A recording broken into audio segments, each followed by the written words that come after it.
अस्सलामुअलैकुम, आप face to face देख रहे हैं। मैं हूं मोहम्मद अकबर बाजवा। बल्ले का इंतखाबी निशान पीटीआई के पास होगा या नहीं? पेशावर हाई कोर्ट के अंदर इलेक्शन कमीशन ने इंट्रा कोर्ट अपील दायर की हुई है। लग यूँ रहा है कि वो ये फैसला जो पेशावर हाई कोर्ट का था वही स्टैंड करेगा, लेकिन ऐसे भी लग रहा है कि इसका कोई ख़ास फ़ायदा नहीं होगा कि बल्ले का निशान पीटीआई के पास हो या ना हो, क्योंकि उम्मीदवार वैसे तो कहने को कागजात नामजदगी जो जमा कराए जिन उम्मीदवार ने पाकिस्तान तहरीक इंसाफ के सबसे ज़्यादा उम्मीदवार हैं, लेकिन ये भी हम देखते रहे कि पहले वो कागजात नामजदगी छीनने का सिलसिला चला, फिर उसके बाद तजवीज़ व तायद कुरंदगान जो हैं उनके क्या कहूँ अगवा या फिर उनको पकड़ने धकड़ने का सिलसिला चल गया। आज की बात आपके साथ शेयर करूँ, जो मामलात आज चलते रहे। एक फुटेज है, प्रोड्यूसर साहब वो ज़रा चलाएं, ज़रा दिखाएं कि वो मामला हुआ क्या। सलमान राजा साहब ने ऐलान किया कि वो इम्तियाज़ शेख साहब की बीवी के साथ, उनकी अहलिया के साथ वो खुद जाएंगे आरओ ऑफिस। वो जा रहे थे और रास्ते के अंदर कुछ नामालूम अफराद आ गए, नकाब उनके मुंह पे हैं। फुटेज प्ले करें जी। शेख साहब के जो तजवीज़ कुरिंदा थे उनको रास्ते के अंदर रोक लिया गया और वो पूछते रह गए कि आप कौन हैं। उनके साथ लोग पूछते रह गए, लेकिन वो उन्होंने मास्क पहने हुए थे जो कोविड में या स्मॉग की वजह से पहने होंगे, तो वो साथ लेके चलते बने उस सब मामले को। मेरे साथ आज प्रोग्राम में आरिफ हमीद भट्टी साहब हैं, ताहिर मलिक साहब मेरे साथ लाहौर स्टूडियोज़ में मौजूद हैं और तैमूर सलीम झगड़ा साहब ओवर वीडियो लिंक ज्वाइन करेंगे हमें। इससे पहले कि मैं गुफ्तगू की तरफ जाऊं, भट्टी साहब एक और फुटेज है वो भी आपको दिखानी है, ज़रा वो प्ले करें जी। आज एक और मामला भी हुआ है, यहाँ पे देखिए। ये भी हल्ला शेरी के साथ तजवीज़ कुरिंदगान को पुलिस खुद पकड़ कर लेकर जा रही है। अमजद परवेज साहब मोने सलाई साहब के कागजात जमा करवाने गए, कागजात तो खैर उन्होंने जमा करवा दिए थे, जब आरओ के पास वो पहुंचे तो उनको पुलिस ने पकड़ लिया। यही अमजद परवेज साहब जब नवाज शरीफ साहब के कागजात लेकर गए थे, उन्हें बिठा के चाय पिलाई गई थी, सब मामला हुआ। भट्टी साहब, आपकी मैं बात काफ़ी दिनों से सुन रहा हूँ, आप ये कह रहे हैं कि दो ही सूरतें हैं, इलेक्शंस होंगे, पीटीआई उसमें नहीं होगी। अगर पीटीआई उसमें किसी तरह हुई तो नून लीग नहीं होगी उसके अंदर। ये कुछ समझाएं क्या मामला? वो नज़र तो खैर हमें आ रहा है, कागजात जमा कराने का लगता है कोई फ़ायदा नहीं है, क्योंकि वो बिस्मिल्लाहिर्रहमानिर्रहीम। कुछ दिन नहीं अकबर साहब, कुछ माह से कह रहा हूँ, ये लंदन प्लान का हिस्सा है। Tehreek Insaf as a Jamaat election में नहीं होगी। कागजात 2 लाख जमा कराए, 50 लाख जमा कराए, मुझे नहीं पता। ये फैसले कहीं और हुए हैं मोहतरम नवाज शरीफ साहब एतमाद में। देखें, नंबर 1 तो आपके बकौल 8 फरवरी को इलेक्शन हो रहे हैं। मेरा सवाल है, क्या इलेक्शन हो रहे हैं? इलेक्शन उसको कहते हैं कि कोई भी शख्स, कोई भी जमात अपनी मर्जी के उम्मीदवार को उम्मीदवार बनाती है, उसके तजवीज़ कुंदा तायद कुंदा होते हैं और लोग अपनी मर्जी से वोट डालते हैं। क्या ये सिलसिला ऐसे ही हो रहा है? अगर ये ऐसे नहीं हो रहा, किसी एक जमात को रोका जा रहा है, उसके तजवीज़ कुंदा को अगवा किया जा रहा है, अगवा पकड़ना और होता है, अरेस्ट करना और होता है अगवा, तो फिर ये इलेक्शन तो हो ही नहीं रहे। क्योंकि इलेक्शन में आप 25 करोड़ आवाम से उनका हक छीन रहे हो कि अपनी मर्जी के बंदे को वोट डाल नहीं सकते जब वो बंदा ही नहीं होगा। जब वो बंदा ही नहीं होगा, जब उम्मीदवार मैं लेकर निशान रहे तो क्या फायदा? बीइंग आप पाकिस्तानी, आपको इलेक्शन लड़ने का हक ही नहीं है और मलक साहब को है, तो ये एक मुल्क में एक आइन कानून तो ना हुआ, ये इलेक्शन ना हुई, फिर ये सिलेक्शन बादियुल नज़र में हुई। अच्छा, बहुत सारे भट्टी साहब वो जो अगवा बकौल आपके वो तजवीज़ कुरिंदा या तायद कुरिंदा किए, उनसे उन्होंने लिखवा लिया कि जनाब हम तो हैं ही नहीं तजवीज़ कुरिंदा, कागजात उनके नाम से जमा हो गए। कल को जब वो मुस्तरद होंगे तो वो कहेंगे जनाब ये बंदा ये तो खुद कह रहा है कि मैं तो तजवीज़ कुरिंदा नहीं, मेरा नाम है। कोई तजवीज़ कुंदा तायद कुंदा ये बयान भी दे दे कि लियाकत अली खां को उसने मारा था। हो सकता है कोई तायद तजवीज़ कुंदा कह दे कि भाई मैं तो दूसरी जंगे अज़ीम का मेन मुल्ज़म हूँ, मैंने तो देखा ही नहीं है ये। लेकिन सब लोगों के साथ वाक़ियत होंगे ये, लेकिन होंगे इनका डायरेक्ट इंडायरेक्ट पीटीआई के साथ, मुस्लिम लीग नून के मुबैना तौर पर इतला है, मुबैना तौर पर रोज़ाना प्रेसिडेंट और DROs और ROs मुतल्लिका नून लीग से पूछते हैं किसका कागज एक्सेप्ट करना है, किसका रिजेक्ट करना है। तो मेरी नज़र में तो इलेक्शन नहीं हो रहे। इलेक्शन में आप एक हलके में 50 लाख वोटर है, आपके MNA के 3 लाख हैं, तो आपकी मर्जी के उम्मीदवार को इलेक्शन ही नहीं लड़ने दिया जाता। मैं इससे पहले कि मलिक साहब की तरफ जाऊं, आपसे एक सवाल है, मेरे जहन के अंदर ये सवाल आता है, फिर नून लीग चीखें क्यों मार रही है? चीखें क्यों मार रही है नून लीग? क्या चल रहा है फिर? वो तो 4 प्रेस कॉन्फ्रेंसेस एक दिन में कर रहे हैं। उसका बड़ा सिंपल जवाब है, इनका ख्याल था कि बल्ला भी नहीं होगा, तरीके इंसाफ है, जमात नहीं होगी, चंद 20-25 हो जाए। दूसरा, 2/3 मेजोरिटी बन रहे हैं, अवाम इनके साथ नहीं है, अवाम में जा नहीं पा रहे। इनका ख्याल है, जो लेटेस्ट सर्वे हुए हैं मुख्तलिफ सियासी जमातों के, अगर तरीके इंसाफ को आउट कर देते हैं तो मैक्सिमम 18 से 20% टर्न आउट होगा, इससे ज़्यादा हो ही नहीं सकता।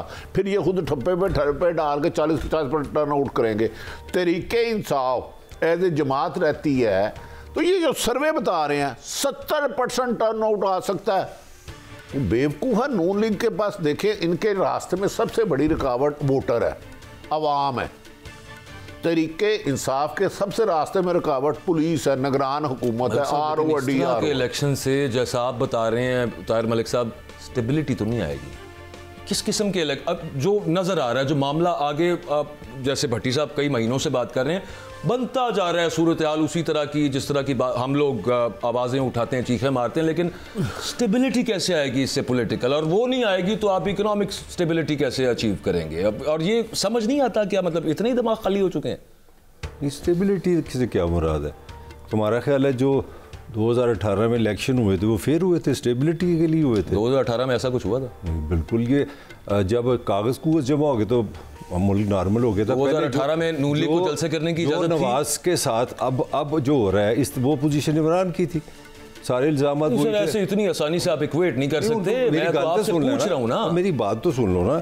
जो तुमने सवाल बड़ा इंटेलेक्चुअल कर दिया ना, मुझे तुम्हारी समझ नहीं आ रही। कौन सी स्टेबिलिटी? 2002 के इलेक्शन जनरल अपना मुशर्रफ कराता है, जनरल अपना अच्छा, मेजरली मलिक साहब मैं एक पॉइंट ऐड कर दूं। का तल्लुक क्या है? मैं एक छोटा सा पॉइंट ऐड कर दूं। मेजरली 2018 के इलेक्शन होने के बाद मुतनाज़े हुए थे कि वो RTS बैठ गया और फलान। ये इलेक्शन होने से पहले मुतनाज़ा हो चुके हैं। ये फर्क है बस। और इसमें बहुत बड़ा फर्क है, छोटा फर्क नहीं यार, कोई भी नहीं हुआ 75 साल में। मुझे एक इलेक्शन दिखा दो, पहले तो मैं तुम्हें वहीं पे रोकता हूँ ना, जो तुम ये स्टेबिलिटी जोड़ रही हो।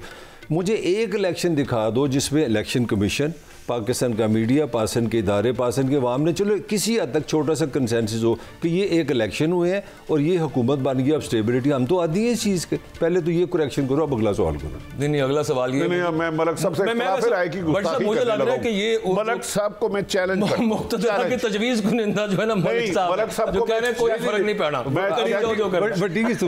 अवाम फैसला करे ना। मैं और मलिक और मुनसफ साहब तो नहीं है।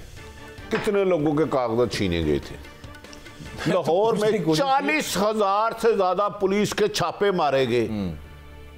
वो भी अगर उस वक्त में धांधली हुई, गलत हुई, लेकिन कितने लोगों से कागजात छीने गए, कितने तजवीज़ तो करके 2 ट्विंस बच्चे 6-6 साल के से माँ से बच्चा छीन लिया गया रेड के दौरान।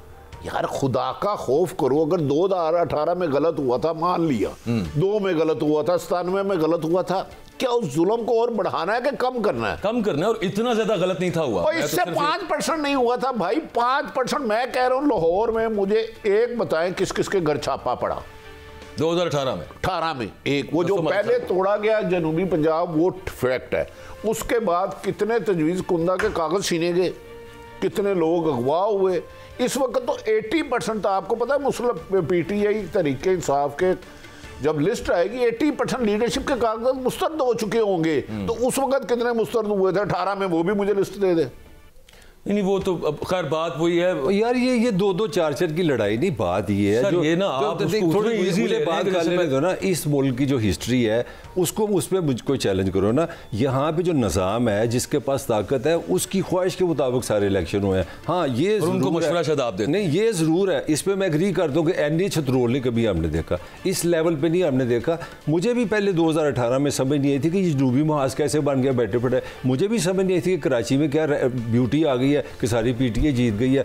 मुझे नहीं समझ आई थी कि नवाज शरीफ यहाँ पे बड़ी आया था इनकलाब लाने, तो पता लगा खान साहब मीटर हो गया कि इसको गिरफ्तार करो। तो ये चीज़ें सारी होती रही हैं। मुझे एक मेरा वही आर्गूमेंट है कि स्टेबिलिटी का, इलेक्शन का अगर आपने बात करनी है, मैं 300% एग्री करता हूँ भट्टी के साथ कि पहले भी गलत हुआ था, अब बहुत ज़्यादा गलत हो रहा है। मगर मेरा आर्गूमेंट ये है कि हमें थोड़ा सा लार्जर लेवल पर देखना पड़ेगा कि क्या हमने ये जो रियासत बनाई है, जो 18,000 अरब से चलती है, इसके पास 33 इंटेलिजेंस एजेंसीज है, पुलिस है, सारा कुछ है, इसलिए हमें एक इलेक्शन ही दे सकते, ये सवाल है। और रिसेंट वर्ल्ड बैंक की आपने रिपोर्ट देखी है? वो रोने वाली रिपोर्ट है, वो तो बात करने वाली रिपोर्ट है। कहते हैं कि इस तरह से अब मामला चलेगा नहीं, अकॉर्डिंग टू देम वो एक जिस तरह आटम बम नहीं चला दिया। अच्छा, सारी चीजें हो रही हैं, उसके बावजूद नरमी का कोई चांस नहीं बन रहा। क्या मामला आगे पाकिस्तान तहरीक इंसाफ के साथ कोशिश भी नहीं की इन्होंने, या कर रहे हैं और उसके बावजूद उसका कोई हल नहीं निकला? तैमूर सलीम झगड़ा साहब हमारे साथ एक ब्रेक के बाद मौजूद होंगे।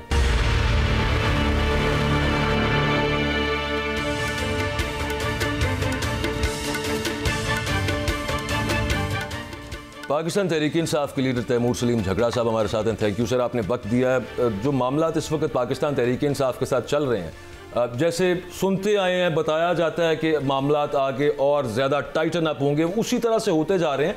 हमने दीगर पार्टियों के साथ भी over a period of years हमने ये देखा है कि उन पर सख्ती आती है, लेकिन कुछ स्ट्रैटेजी होती है, किसी तरह से हल्का फुल्का कोई मामला बन जाता है। आपकी पार्टी के साथ सर अभी तक नज़र भी नहीं आ रहा और वो मजीद सख्त से सख्तर होता जा रहा है, तो क्या कुछ स्ट्रैटेजी फॉल्ट है, क्या मामला है?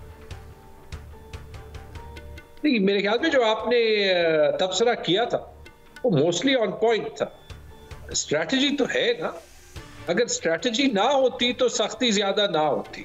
देखिए, स्ट्रैटेजी सिंपल है, हमें अभी चाहिए अवाम की सपोर्ट। हम माजी में जितना भी जाए, माजी में आपको मुस्तकबिल का हाल नहीं मिलेगा, प्रेजेंट में मिलेगा, प्रेजेंट में। और ये हम पे भी, बाकी सियासतदानों पे भी, मीडिया पे भी, बाकी जो ओपिनियन मेकर्स हैं उन पे भी ये लाजिम है कि आज की बात करें कि अभी क्या हो रहा है। और ये एक हकीकत है। 1988 से तो मुझे इलेक्शन सारे याद है, मेरे चचा लड़ते गए हैं, कभी करीब भी ऐसे नहीं हुआ। चचा मेरे पीपल्स पार्टी में थे, कभी वो right side of the line पे होते थे, कभी वो wrong side of the line पे होते थे। कभी हमें कैंपेन में कभी भी नहीं, 2002 में भी नहीं, 1% भी हमें इशू नहीं हुआ कैंपेन करने का। ठीक है जी, तो पहली चीज तो ये।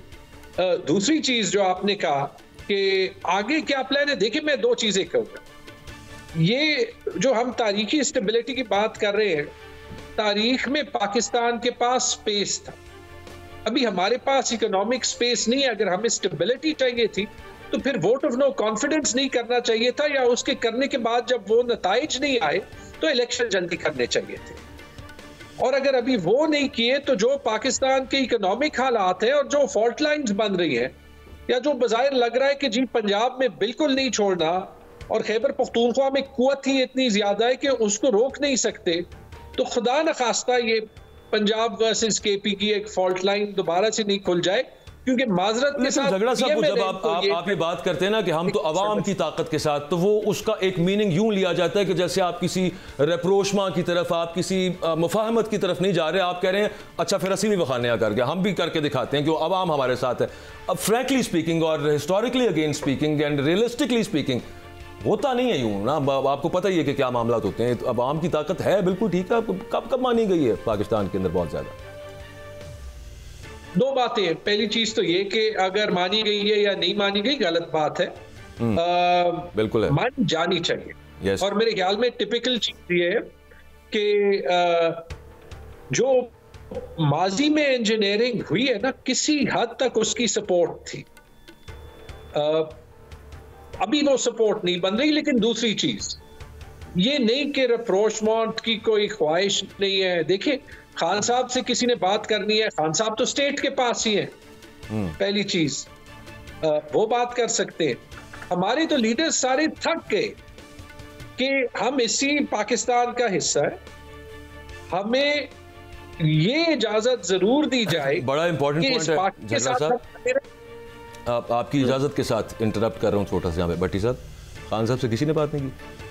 हुई है खान साहब से बात, हुई है। खान साहब मान नहीं रहे। खान साहब खुद कहते हैं बात नहीं हुई, झगड़ा साहब भी कह रहे हैं। लेकिन झगड़ा साहब मुझसे ज़्यादा साहब इल्म है। इमरान खान साहब तो वैसे ही खान है, मैं उन्हें को बरतानिया दौर का जानता हूँ, वो कुछ भी कह सकते हैं, बड़े लीडर हैं।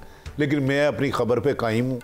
नहीं तो खान साहब को बता दें, जेल हुकाम कौन सा नाम बदल के गया था, ये इमरान खान अपने मुँह से एक दफ़ा कह दें, मैं उस बंदे का नाम, टाइम, सब कुछ बता दूंगा। हुई है बात, तो फिर बात तो यही है कि खान साहब नहीं मान रहे। खान साहब नहीं मान रहे, ये भी सच है।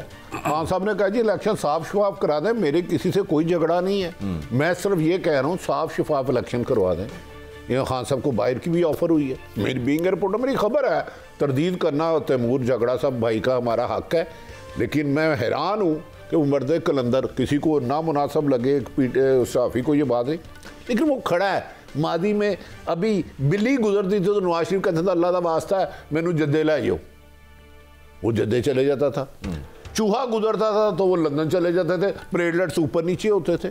इस दफ़ा इनका ख्याल था, देखिए मादी में ना आप 18 को 20 कर सकते हैं, 17 को 20 कर सकते हैं, 16 को 20 कर सकते हैं। तो जो चल रहा है अंडरस्टैंडेबल। अब तो 0 को 20 करने की कोशिश कर रही है। हीरो को आप टोटल 0 बनाना चाह रहे हैं, 0 को टोटल हीरो बनाना चाह रहे हैं। उसकी वजह से इतनी इंटर कभी अवाम खड़ी नहीं हुई। गो के अब भी मैं कह रहा हूँ पीटीआई ऐसे जमात नहीं होगी, ये फैसला किसी और ने किया है। फिर ये बताइए भट्टी साहब, आपके कहने का मतलब ये है कि फायदा तो कोई ना हुआ फिर नहीं, अवाम यूं ही चलता करती है, ये तारीख चेंज नहीं होगी। तारीख स्याह-तरीन लिखी जा रही है सहाफत के लिए भी। और देखें जिस मुल्क में सियासतदान को सियासत ना करने दी जाए, सहाफत को सहाफत ना करने दी जाए, वो मुल्क में रूल ऑफ लॉ है। कल को आप डॉक्टर को कहें तू आज से मेडिकल का प्रोफेशन ज्वाइन नहीं कर सकता, कल को इंजीनियर के पास चले जाए तू बिल्डिंग नहीं बना सकता। अब तो ये कर रहे हैं, 0 को हीरो बना रहे हैं। भाई वो नहीं बन रहा, नवाज शरीफ में नहीं जान पड़ रही, आप उसको ले भी आयो। आपके अपने सर्वे कह रहे हैं इमरान नवाज शरीफ के वापसी आने से पब्लिक में इमरान का ग्राफ मजीद बढ़ गया है। इस हकीकत को तस्लीम कर लो यार, कब तक पुराने मुर्दे पर बयान करते रहोगे। अब शफाफ इलेक्शन करा लो। 18 में गलत हुए थे, 13 में गलत हुए थे, चलो हुए थे, लेकिन इतना जुल्म मैंने तो तारीख में नहीं सुना, ना देखा और ना सोचा। मैं तो अपनी बात कर रहा हूं। होते भट्टी साहब तो कोर्स भी हमें वो जाता, लेकिन इसका साइड इफेक्ट आपको नजर आएगा। जो लोग समझते हैं सियासी इस्तेकाम आ जाएगा, वो अहमकों की जन्नत में रहते हैं। मलिक साहब तो कह रहे हैं उसका उससे फर्क ही कोई नहीं पड़ता सियासी। मलिक साहब की तो अपनी राय है ना, नहीं ना अवेयरनेस हो गई। मैं तो मलिक साहब से वैसे पूछना चाह रहा हूँ, मलिक साहब ये दो गुफ्तगू आपने सुनी, भट्टी साहब की भी, झगड़ा साहब भी जो बात कर रहे हैं और खान साहब के स्टैंड्स की जो बात हुई है, तारीख का कोर्स चेंज होगा या वही आपको लगता है उसी तरह से फिर चलता है? नहीं यार देखे ना, एक ताकत का एक ढांचा होता है, क्योंकि हम सब ने मतलब कल भी शो करने, इसलिए उस ढांचे को इतने ही हम छेड़ सकते हैं। वो ढांचा वहीं का वहीं है, बाकी ठीक है टॉक शो करते रहो, रहेगा। मेरा जो 4 मैं आपको पॉइंट्स निकाल के देता हूँ जिससे सारी हमारी गुफ्तगू बेमैनी हो जाती है। जो असल इशू है इस मुल्क का प्राइम मिनिस्टर है, आप असली के नकली के, वो ऑन रिकॉर्ड है कि तहरीक इंसाफ और बानी चेयरमैन जो है वो रियासत से लड़ रहा है। ठीक हो गया, भुगती चला गया, सरफराज भुगती, वो 10 उसके बयान मुझे याद है कि ये रियासत से लड़े हैं। यार 9 मई अल्लाह भला करे, पता नहीं हुआ है कि नहीं हुआ, मगर नवाशी की लॉटरी जो निकली है वो 9 मई से निकली है। अब 11 मई में आपको ले जाता हूँ, जनरल शरीफ को मैं आपके सामने ले आता हूँ। जनरल साहब फरमाते हैं पाकिस्तान की तारीख में इस तरह मैंने नहीं कभी सुना, 19 जनरल ऑफिसर्स, टॉप ऑफिसर्स फौज से निकाले गए फॉर सम रीजन, और उन दिन का उनका एक स्टेटमेंट है आपके जनरल का, सर्विंग जनरल का, कि ये दिन पाकिस्तान की तारीख में याद रखा जाएगा और इस दिन को हम एक ब्लैक डे समझते हैं। और जितने सारे मेरी डार्लिंग है भट्टी, मेरी मोहब्बत है, सारे हम इकट्ठे कर लेते हैं। जर्नलिस्ट कितने हैं, 2200, 22,000, 22 लाख। एक मेरा जिगर सबसे ऊपर निकलता है, उसका नाम है फैसल वाडा। उसने कहा था इलेक्शन होंगे, फिर मुँह साढ़े तबसरे था। उसने कहा इलेक्शन होंगे, ना कागज़ होंगे, ना कैंडिडेट होंगे, ना वोट होगा, ना सॉरी मतलब ना पीटीआई होगी। मुझे तो लगा कि हमारे सब तबसरे एक जगह, तो फैसल वाडा जीत गया बस। तबसरा तो नहीं ना उनके पास, शायद इन्फॉर्मेशन। मैं तो एक ओपिनियन ही दे सकता हूँ ना, मैं बताओ गलत बात है। 6 महीने से क्या 9 महीने से एक ही बात वो बंदा कह रहा है, मुझे नहीं समझ ये कहाँ से इन्फॉर्मेशन। मेरे पास जवाब बड़े जबरदस्त है, लेकिन झगड़ा साहब मेहमान है, उनका ज्यादा राइट है। हाँ नहीं बिल्कुल है। अच्छा झगड़ा साहब वही बात, एक तो भट्टी साहब बात कर रहे हैं, दूसरा फिर ये ताहिर मलिक साहब का भी एक आर्गूमेंट सामने आ गया है। अफसोस के साथ कहना पड़ता है, वुड दैट तो हम बहुत सारे कर रहे हैं यहाँ पे कि वुड दैट यूं हो जाए, काश यूं हो जाए, जो मुल्क के लिए बेहतर हो। ये मामला तो कहीं और ही उस तरफ ही निकल रहे हैं। अब इस पे फिर अगेन मेरा सवाल घुमा के मैं दोबारा उसी पे आ रहा हूँ, स्ट्रैटेजी क्या है उसके बाद? ये तो सब कुछ आपने ट्राई कर लिया, इट सीम्स के सब कुछ फेल हो रहा है। नहीं, मैं तो इस पे बिल्कुल कायम हूँ, फेल नहीं हूँ। जो भट्टी साहब ने बात की, देखिए मुझे कोई नहीं है अगर खान साहब से कोई खुफिया मुलाकात हो, ना मैं ये इंसिन्यूएट करूंगा, लेकिन जो भट्टी साहब ने खान साहब की स्टांस की बात की, इससे किसी को कोई जो है वो डिसएग्रीमेंट हो सकती है, इख्तिलाफ हो सकता है कि वो कह रहे हैं कि फ्री एंड फेयर इलेक्शंस करा दो। देखिए फ्लेक्सिबिलिटी हम सबको दिखानी है, सबसे पहले हमको दिखानी है। हम दिखाएंगे। मैं अपने अल्फाज का चुनाव जाती तौर भी और जो पार्टी से इंस्ट्रक्शंस भी है केयरफुली करता हूँ। क्यों करता हूँ? क्योंकि हम पे एक रिस्पॉन्सिबिलिटी है। हम कोई जो है नया मुल्क बनाने नहीं चाहते। जो लोग माहौल को ज्यादा जो सबसे ज्यादा पोलराइज कर रहे हैं माहौल को, आप देख लें, जो सारी मुखालिफ पार्टीज है। क्योंकि जैसे भट्टी साहब ने कहा, उनको 0 को 20 करना है। ठीक है, पहली बात। दूसरी बात, जमहूरियत पाकिस्तान में जैसे भी रही है 2002 से रही है, कंसिस्टेंटली रही है।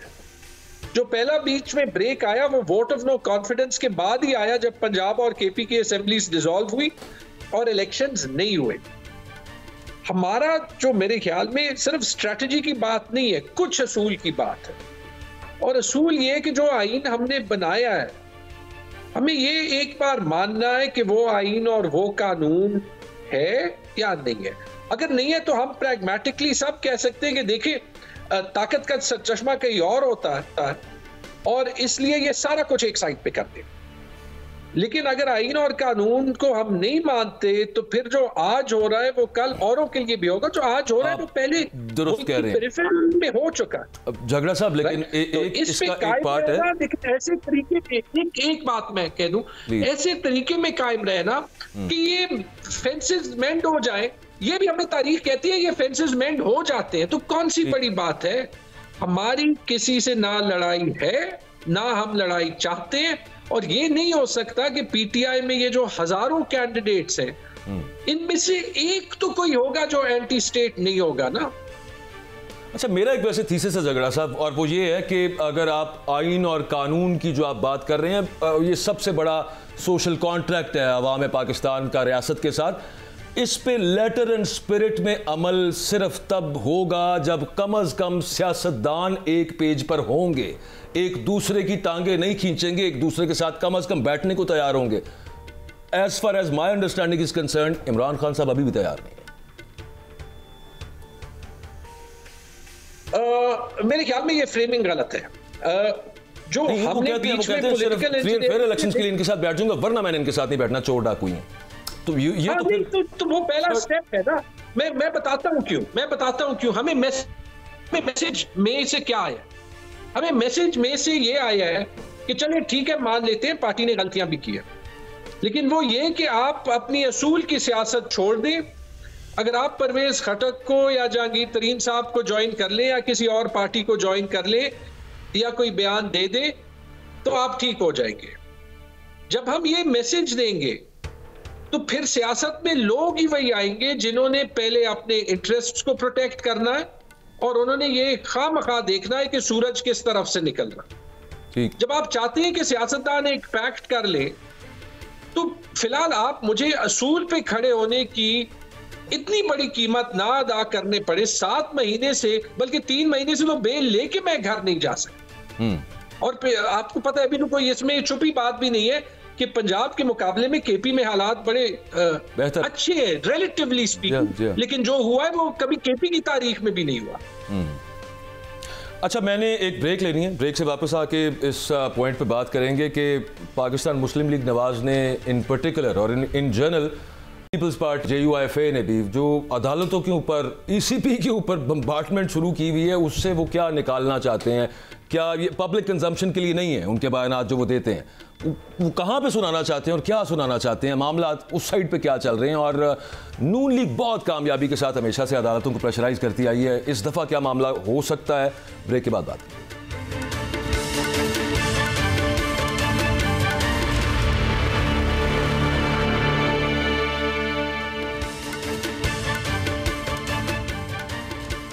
पंजाब और केपी की असेंबलीज जब डिसॉल्व हुई थी, उस वक्त हमने मरियम नवाज साहिबा को सिटिंग सुप्रीम कोर्ट जजेस के ऊपर नाम लेकर तनकीद करते देखा, भट्टी साहब, और उसके बाद अब वो दोबारा यहाँ पे अब रुख जो है वो हाई कोर्ट जजेस के ऊपर हो गया। वो हल्का से किसी ने कानून के ऐन मुताबिक भी अगर फैसला किया तो अब ये बड़ी कामयाब स्ट्रैटेजी है इनकी। देखिए, मैं इत्तेजाद एहसन को कोट करता हूँ, मेरे उनसे बहुत पुराने मरासम है। वो कहते हैं इस वक्त पाकिस्तान की ज़मीन बेआइन और बेकानून है। वो और हमेशा इत्तेजाद साहब कहते हैं ये सिस्टम के लाड़ ले रहे हैं। 9 मई का वाक़या नहीं होना चाहिए था, तकलीफ दे है, लेकिन लोग भूल जाते हैं 12 अक्टूबर 99 उनका जहाज नहीं उतरने दिया गया पाकिस्तान की सरजमीन पर। इसी नून लीग ने माफी चाहता हूं, नून लीग ने सुप्रीम कोर्ट पर हमला किया। अब क्या ये अच्छा, अभी तो बामुहावरा हमला हो रहा है, तो बकायदा हमला नहीं सुप्रीम कोर्ट पे फिजिकल लाहौर से बंदे लाद के भेजे गए। और पीडीएम के जलसों में जो तकरीरें की गई, कोई माइका लाल उसको लाइव और नारे लगा दिखा सकता है? ये हमेशा सिस्टम के लाडले ले हैं। ये किसी की 1 रुपया कीमत है, लाख रुपया लगा देते हैं। बदकिस्मती है, लेकिन जो हो रहा है, मैं बात समझ करता हूँ, खुदा के वास्ते रोको। आज ये एक जमात के साथ हो रहा है, कल और भी होगा और इससे ज़्यादा शिद्दत होगी। खुदा के लिए इस जुल्म को रोक लो। ये जुल्म का स्याह दौर हमने तो ना कभी सोचा था, तसव्वुर भी नहीं किया था। यार पार्टियों से इख्तलाफ होता है, इलेक्शन हार जीत होती रहती है, सियासी जमातें बनती टूटती हैं, लेकिन जुल्म की इंतहा इस कदर कि यार आप किसी जमात को लड़ना। भट्टी साहब, अदालतों का काम है। खूबसूरती तो ये है कि यहाँ से मालिक साहब चलें, आपकी तरफ आता हूँ, आप जानते हैं जरा बेहतर नून लीग को अंदर से। मुझे ये बताएं कि ये तनकीद अच्छा धड़ल्ले के साथ करते रहते हैं तनकीद, उधर से मैं हैरान हूं कि इतनी माइटी पावर सिर्फ इसी वजह से कॉन्स्टिट्यूशन ऑफ पाकिस्तान ने वेस्ट की हुई है अदालतों के अंदर। तौहीन अदालत यार, भाई आपके सामने खड़ा होकर कोई सिटिंग सुप्रीम कोर्ट जज को बोली जा रहा है, जज भी तो कुछ नहीं कहते आगे से, तो फिर उनकी तो स्ट्रैटेजी कामयाब होनी है। फिर उन्होंने सुप्रीम कोर्ट से नीचे आके वो हर एक देंगे पकड़। देखो, let's be little honest to you. पूरा ऑनेस्ट हो सर, थोड़ा ज़्यादा नहीं, थोड़ा सा मैं हो जाऊँगा, ज़्यादा नहीं होगा। मुझे ये नहीं समझ आती कि ये लाडला पाकिस्तान चलाता है। यार देखो, पढ़े लिखे हो, तुमने LLB की है, पढ़ी हो तो वैसे मैं डालना में लादा नहीं, तेरे लाइए था। मुझे ये बताओ, तुमने LLB की है कि पाकिस्तान की जिम्मेदारी इलेक्शन कराना किसकी है? पाकिस्तान का क्राइसिस क्या है? पाकिस्तान का क्राइसिस लाडला होगा। नवाज शरीफ हो सकता है इस सिस्टम को अब्यूज़ कर रहा है, हो सकता है 2 नंबरी कर रहा है, प्लानिंग कर रहा है जीतने की, सारी चीज़ें मैं कबूल करता हूँ। जिम्मेदार वो नहीं है, जिम्मेदार ये रियासती इदारों का फेलियर है।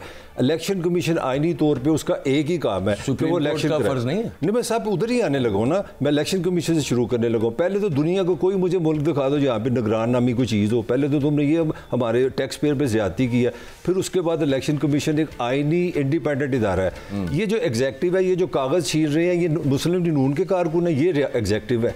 तो आपकी एग्जेक्टिव, आपकी अदालत, आपकी इलेक्शन कमीशन, बेसिक बात उसके अंदर मेरा पॉइंट, फंडामेंटल राइट्स जो कॉन्स्टिट्यूशन ऑफ पाकिस्तान में लिखे हुए हैं ना, उनको सेफगार्ड करना। मैं कुछ और बात कर रहा हूं, मैं कह रहा हूं फेलियर वोटों का इख्तियार भी उनको इसी वजह से दिया, फंडामेंटल राइट्स के हवाले से। मैं एक स्टेटमेंट देना चाह रहा हूं ताकि तुम उसको उस पर बहस करो। भट्टी साहब, मेरा ख्याल है जो असल क्राइसिस है, मैं कत्तर नवाशी को माफ़ी नहीं दे रहा, वो पूरा इस सिस्टम पोल्यूशन का हिस्सा है और फ़ायदा उठा रहा है। मगर मेरा सवाल है, ये जिम्मेदारी किसकी है? ये फेलियर रियासती इदारों का है। पाकिस्तान की, जो मैं बार बार कह रहा हूँ, अगर तुमने 18,000 अरब से एक रियासत चलानी है और वो रियासती इदारे जब इलेक्शन कराने पे 90 दिन पे आगे गए, इलेक्शन नहीं करा सकते, व्हाट इज दिस? तो असल बात पे बात उस वक्त सुप्रीम कोर्ट के बाहर जाके जलसा हो गया था। असल बात उन्होंने तस्वीरें चला के नाम ले लिए थे। झगड़ा साहब है, भट्टी साहब है, सारा फोकस कर लिया ना। ये निजाम पे बात करो ना, जो जिसका काम है इलेक्शन कराए। Where is the system? ये असल क्वेश्चन है। तो सिस्टम वही है ना, मेरी बात सुने, 14, 15, 16, 17, 18 फंडामेंटल राइट्स की बात करें, वो सुप्रीम कोर्ट ने सेफगार्ड करना है। अगर आइन इन्होंने मुझसे ज्यादा पढ़ा है, इलेक्शन कमीशन का काम है साफ शफाफ इलेक्शन कराना, और तमाम अदारे उसे सपोर्ट करने के आइनी तौर पर पाबंद है। तो वो खुद पार्टी बना हुआ बादियुल नजर में, यही मैं खुद बना हुआ। तो यार हम, अल्लाह माफ करे, मैं मौजूदा हालात का इस मिसाल से कोई तल्लक नहीं, तो नाकाबिल तलाफी नुकसान होगा, लेकिन उसका सियासी सूरत से कोई लिंक नहीं मेरी इस मिसाल का। कागजात नामजदगी झगड़ा साहब इमरान खान साहब के मुश्किल ही लगता है, जैसे वो होंगे मरियम नवाज साहिबा के काफ़ी जगह से, बल्कि आज उनके KP से मुस्तरद हो गए हैं कागजात नामजदगी पाकिस्तान तहरीक, मेरे जहन से नाम निकल गया। एनीवेज, वो कल प्रेस कॉन्फ्रेंस की पाकिस्तान तहरीक इंसाफ के लीडर्स ने, वो लतीफ़ खोसा साहब बैठे थे, गौर खान साहब बैठे थे, इंतज़ार पंजोता साहब उनके साथ बैठे थे, एक और कोई वकील साहब बैठे थे, दे वर रिप्रेजेंटिंग पाकिस्तान तहरीक इंसाफ। ये एक भी बंदा इनमें वो नहीं है कि जो एक्चुअल तहरीक इंसाफ थी। शोएब शाहीन साहब भी थे, ये तकरीबन तमाम लोग, ये बाद में इन्होंने ज्वाइन किया। और पोस्ट 9 में वो ऐसे लगा कि जैसे एक लोग ये भी बात कर रहे थे कि ये इनको टीवी स्क्रीन पे इस वजह से दिखाया गया है, ख़त्म होगी तहरीक इंसाफ। ये वो लोग हैं ही नहीं कि जो तहरीक इंसाफ थी, ये तो वो एक वहाँ से आ गया, यहाँ से आ गया, यहाँ से आ गया, और वो फेस बन गया तहरीक इंसाफ। पार्टी की रेजिलियंस है, जो उसका मुस्तकिलपन है, और जेन्युइनली मैं कह रहा हूँ, देख ले, अगर पाकिस्तान तहरीक इंसाफ खत्म होती तो बल्ले का निशान भी मिल जाता ना। पंजाब पुलिस जो है, डायर की पुलिस, मैं ये नहीं कह रहा खत्म हो गई, नॉट एट ऑल। मैं वैसे एक बात कर रहा हूँ कि ओवरऑल लीडरशिप जो फेसेस नजर आ रहे हैं, मैं उस पे आ रहा हूँ। देखिए, ये सब कुछ इसीलिए हो रहा है कि खत्म नहीं हुई। उसके बरअक्स वो ये है कि उसकी पार्टी की एक्सेप्टेबिलिटी अवाम में ज्यादा हो रही है। दूसरी चीज, इल्जाम पीएमएलएन वाले क्या लगा रहे हैं, और बड़ा सक्सेसफुली उन्होंने एक काम कर दिया कि पीटीआई को, जो फिलहाल 60-70% अवाम को रिप्रेजेंट करती है, और रियासत को एक दूसरे के सामने खड़ा कर दिया। और अभी नहीं, ये 20 महीनों में किया, ठीक है। तो वो करके उसके बावजूद चले मकबूलियत तो उसके बाद हासिल कर ले। अगर तब भी नहीं करते तो अभी माफी मांग ले और साइड पे हो जाए, क्योंकि आपने इलेक्शन की नोटिफिकेशन भी आपकी हो जाए ना, तो आप कुछ कर नहीं पाएंगे। और उसकी मिसाल तारीख में हमारे पास है। जो एक इलेक्शन इतने मुतनाज़े हुए वो है 1977 के इलेक्शन। परफेक्ट एक भी इलेक्शन नहीं हुआ, लेकिन इलेक्शंस एक्सेप्टेबल थे, हर एक एक्सेप्टेबल रहे किसी हद तक, सिवाय वो जिसमें जुल्फिकार अली भुट्टो को 2/3 नहीं 3/4 मेजॉरिटी मिली। और मुझे किताब का नाम नहीं याद, लेकिन उसमें लिखा था कि भुट्टो साहब ने रिजल्ट देख के कि मुझे तो मेरी ब्यूरोक्रेसी ने तबाह कर दिया ये रिजल्ट देख के। और उसके बाद तबाह तो कर दिया होगा। भुट्टो साहब का अपना भी खैरुल्ला अड़काना से भुट्टो साहब ने इलेक्शन कंटेस्ट करना था। उस वक्त जो डीसी साहब थे वहाँ से, जो उस वक्त आरओ थे, उन्होंने भुट्टो साहब के जो मुखालिफ जमात इस्लामी के कैंडिडेट खड़े हुए थे, उन्हीं को उठा लिया कि वो कागजात नामजदगी ना जमा करा सके। ये तो खैर इस तरह के मामलात होते रहे। एक और चीज़ है, याद आता है आज किसी के मुकाबले में, जी जी, वो तो करते रहे, और उसी की वजह से फिर आगे तहरीक बनी, उसी की वजह से आगे फिर एहतजाज शुरू हुआ, और उसके बाद क्या हुआ वो हमने देख लिया। अकबर साहब, मेरे ख्याल में हमारे हुकूमत को, निगरान हुकूमत जो बादिउल नज़र में है, चीफ एग्जीक्यूटिव तो मुल्क के वज़ीर आज़म में, खुदा के लिए इस कौम पर रहम करे, इंतकाम की रविश किसी भी सियासी जमात से तर्क करे, साफ शफाफ इलेक्शन कराए, वरना इसके नतीजे में मज़ीद मुल्क बहरान की तरफ जाएगा और शायद इन्हें कंट्रोल करना मुश्किल हो जाएगा। इतनी बड़ी 25 करोड़ आवाम की हक, सर 1.5 साल चले, उसके बाद फिर दोबारा इलेक्शंस की तरफ पाकिस्तान आ जाएगा। रिवायत नहीं है ना, हमने मादी में अगर गलत होता रहा, आज तो ठीक कर ले मिल बैठ के यार। शफाफ इलेक्शन का कहा जा रहा है, ये तो नहीं कहा जा रहा है इस जमात को जिताओ, इसको हराओ। इस कदर क्रैकडाउन यार, इतना वहशियाना कानून का गलत। मैंने एक चीज़ डिस्कस करनी है, वो मैं सुनवाना चाह रहा हूँ। इरफान सिद्दीकी साहब ने एक प्रोग्राम के अंदर वो एक बात की इस हवाले से कि नवाज, जो कि बताया जा रहा था, वो टाउटेड एज के 4th टाइम प्राइम मिनिस्टर बनेंगे, वो सब मामला, उन्होंने उस चीज़ की नफ़ी की है। आज शहबाज शरीफ साहब का वो जो कन्वेंशन से वो खिताब कर रहे थे, वो कह रहे थे कि मेरी दुआ है कि 4थी दफ़ा नवाज शरीफ वज़ीर आज़म बने, दुआ कर रहे थे वो। He is not even sure about that. उसकी क्या वजह होती है? पहले ज़रा सुने इरफान सिद्दीकी साहब क्या कह रहे थे। ये ताहिर मलिक साहब, एक बात जो की जा रही है ना, वो ये भी है बीच में कि अभी तक जो है ना, पूरी एक्सेप्टेबिलिटी मरीम नवाज़ और नवाज शरीफ साहब के लिए नहीं है। यहाँ पे मरीम नवाज़ साहिबा ने पंजाब असम्बली के लिए, मतलब प्रोविंशियल असम्बली के लिए कागजात 3 हलकों से जमा करवाए। उसके अलावा मरीम औरंगज़ेब साहिबा और 1-2 और लोग, उनको पंजाब से लड़वाया जा रहा है। पीएमएलएन ये कह रही है कि मतलब शायद मरीम साहिबा यहाँ से, उनको अगर पंजाब जीतती है नून लीग तो यहाँ से उनको वज़ीर आला बनाया जाए, नवाज शरीफ साहब शायद ना बने। आपके ख्याल में एक्सेप्टेबिलिटी है उनके? देखो, एक चीज़ मेरे ख्याल में इसकी बैकग्राउंड समझना जरूर। लंदन प्लान अपनी जगह पे है, वो सब मामले को छोड़ दो, वो प्लान होते रहते हैं। वो कहते हैं ऊपर भी तो कोई बैठा है ना। असल बात हुई क्या हुई है कि ये जो निज़ाम है पाकिस्तान का, और जो मुस्लिम लीग नून है, फिर उसमें ताहिर मलिक भी शामिल है। हम ये एक्सपेक्ट कोई नहीं कर रहा था कि, मैं समझता हूँ पाकिस्तान की 75 साल तारीख में अपोजिशन 100 में से 200 नंबर है इमरान खान के। ऐसा खौफनाक अपोजिशन का परफॉर्मर है, खा जाता है सबको।